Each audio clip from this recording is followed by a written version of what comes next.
اعوذ باللہ من الشیطان الرجیم، بسم اللہ الرحمن الرحیم۔ شہ نشین پر تشریف فرما حضرت مولانا حافظ سید ساجد حسین صاحب، سید امجد حسین صاحب، محمد اسلم صاحب، محمد سرفراز خان صاحب صدر نشین علماء مصطفیٰ کمیٹی، نیازی فاؤنڈیشن کے جنرل سیکریٹری محمد شہباز خان صاحب، اور بزرگوں، نوجوان ساتھیوں، پس پردہ بیٹھ کر سننے والی عزت مآب میری ماں اور بہنوں، آج کا جلسہ آپ سبھی جانتے ہیں امیر المومنین خلیفۃ دوم حضرت سیدنا عمر بن خطاب رضی اللہ تعالیٰ عنہ کی شہادت کا جلسہ ہے۔ میں سب سے پہلے اسلامک کیلنڈر نیو ایئر پر، یعنی آج 21 محرم ہے 1445 ہجری،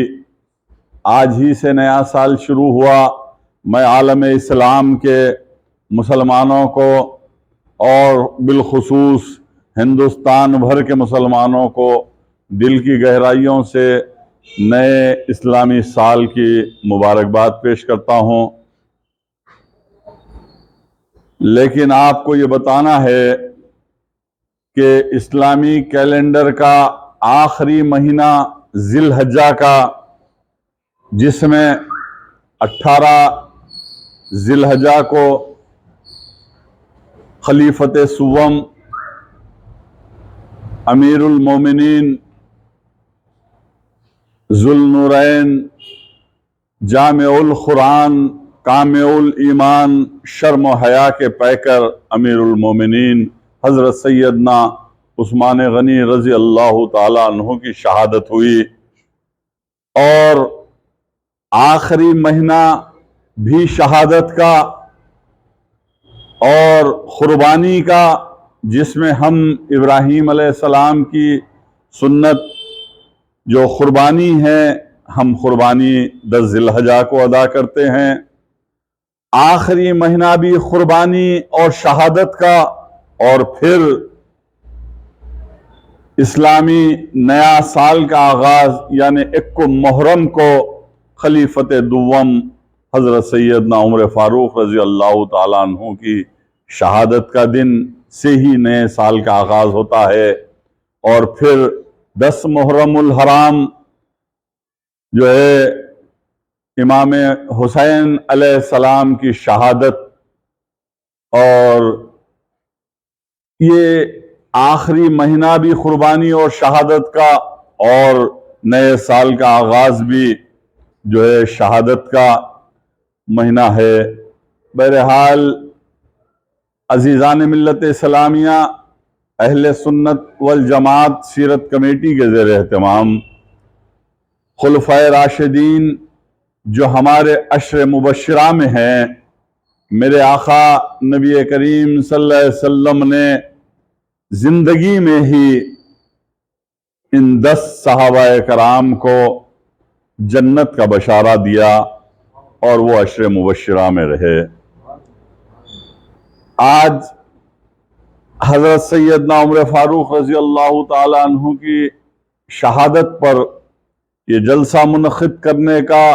مقصد و منشا یہ ہے کہ آج کے نئی نسل کو، آج کے نوجوانوں کو، آج کے مسلمانوں کو یہ بتائیں کہ خلفائے راشدین کی کیا قربانیاں ہیں۔ اسلام ایئر کنڈیشن میں بیٹھ کر نہیں پھیلا، اسلام گھروں میں بیٹھ کر نہیں پھیلا، اسلام باتوں سے نہیں پھیلا،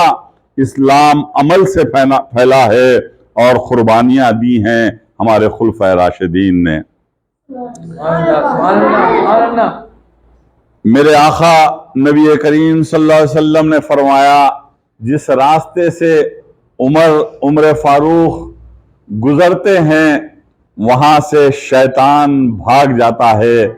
اور حضرت سیدنا عمر فاروق رضی اللہ تعالیٰ عنہ دین اسلام کی ایک ایسی عظیم ہستی ہے جنہیں حضور اکرم صلی اللہ تعالیٰ علیہ وسلم نے اللہ تعالیٰ سے مانگ کر حاصل کیا،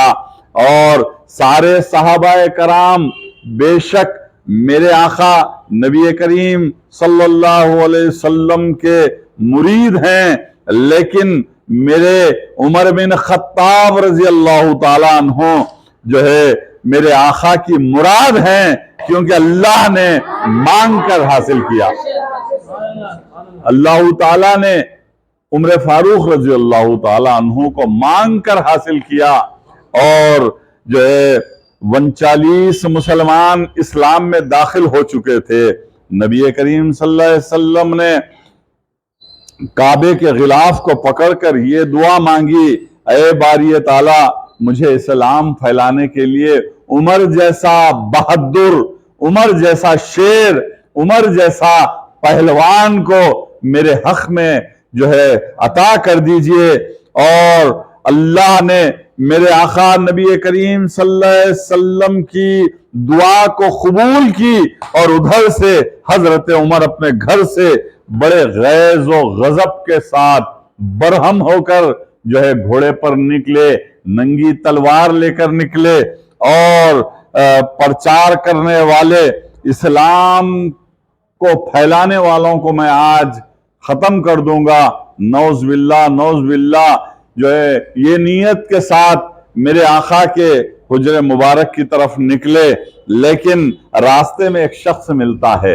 غور کیجئے، راستے میں ایک شخص ملتا ہے اور کہتا ہے اے عمر، اتنی برہمی اور اتنے غصے کی حالت میں کہاں جا رہے ہو؟ آپ بتائیے۔ ایک راستے میں ایک شخص مل کر عمر فاروق رضی اللہ تعالیٰ عنہ سے یہ پوچھتا ہے کہ آپ اتنے برہم اور اتنے غصے کی حالت میں کہاں جا رہے ہو؟ تو نعوذ باللہ نعوذ باللہ نعوذ باللہ، 1,00,000 مرتبہ نعوذ باللہ، عمر بن خطاب فرماتے ہیں کہ میں اسلام پھیلانے والے محمد کو نعوذ باللہ قتل کرنے جا رہا ہوں۔ اتنا کہنا تھا، اس شخص نے کہا کہ تمہارے تیور اچھے نہیں ہیں، اور تم وہاں جانے سے پہلے اپنی بہن کے گھر جاؤ، اپنی بہن کے گھر جاؤ۔ اور بہن اسلام قبول کر چکی تھی، اور عمر رضی اللہ تعالیٰ عنہ بہن کے گھر گئے، سخت غصہ اور برہمی سے نیچے گھوڑے سے نیچے اترے، اندر سے قرآن پڑھنے کی آواز آ رہی تھی۔ عزیزان ملت اسلامیہ، غور و فکر کیجئے، دین اور اسلام کیسے پھیلا، اور میرے آقا نبی کریم صلی اللہ علیہ وسلم کی جو ہے دعا کیسے قبول ہوئی اللہ تعالیٰ کے پاس، جو عمر رضی اللہ تعالیٰ عنہ کو میرے آقا نے مانگ کر حاصل کیا۔ اب دیکھیے کیا کرشمہ ہو رہا ہے۔ جب غصے کی حالت میں پہنچے بہن کے گھر، تو وہاں سے قرآن پڑھنے کی آواز آ رہی تھی، اور برہم جو ہے عمر رضی اللہ تعالیٰ عنہ بھڑک اٹھے اور دروازے کو زور زور سے کھٹکھٹایا، دروازے کو زور زور سے کھٹکھٹایا، اور اہل خانہ یہ سمجھ گئے اس گرجدار آواز اگر کسی کی ہے تو وہ صرف عمر کی ہی ہوگی۔ بہن نے دروازہ کھولا، حضرت عمر رضی اللہ تعالیٰ عنہ نے بہن کو خوب مار پیٹ شروع کر دی، بہن کا سر پھٹ گیا، خون بہنے لگا، اور پوچھا تم ابھی کیا پڑھ رہی تھی؟ بہن فاطمہ بنت خطاب نے کہا کہ میں رسول اللہ صلی اللہ علیہ وسلم کی قرآن پڑھ رہی ہوں اور تلاوت کر رہی ہوں۔ تو حضرت عمر رضی اللہ تعالیٰ عنہ نے کہا لاؤ وہ قرآن مجھے دو۔ تو بہن جو ہے فاطمہ بنت خطاب رضی اللہ تعالیٰ عنہ نے کہا، بہن نے کہا تم ابھی ناپاک ہو، میں تمہیں قرآن نہیں دوں گی اس ناپاکی کی حالت میں۔ غور کیجئے عزیزان ملت اسلامیہ، وہ بہن اس برہم بھائی عمر رضی اللہ تعالیٰ عنہ کو کہتی ہیں تم ناپاکی کی حالت میں ہو، میں قرآن تمہارے ہاتھ میں نہیں دوں گی، تم پہلے جاؤ اور وضو کر کے آؤ، اس کے بعد قرآن دوں گی۔ تو عمر رضی اللہ تعالیٰ عنہ گئے اور وضو کر کے پھر واپس آیا، اور وضو کرنے کے بعد جو ہے بہن نے قرآن شریف عطا کی۔ عمر رضی اللہ تعالیٰ عنہ ہاتھ میں لیا اور پڑھ رہے تھے، پڑھتے پڑھتے اللہ نے ان کے دل میں قرآن کی اور قرآن والوں کی محبت عطا کر دی، اور عمر کے آنکھوں سے مسلسل آنسو بہنے لگے۔ قرآن کی تلاوت بھی جاری ہے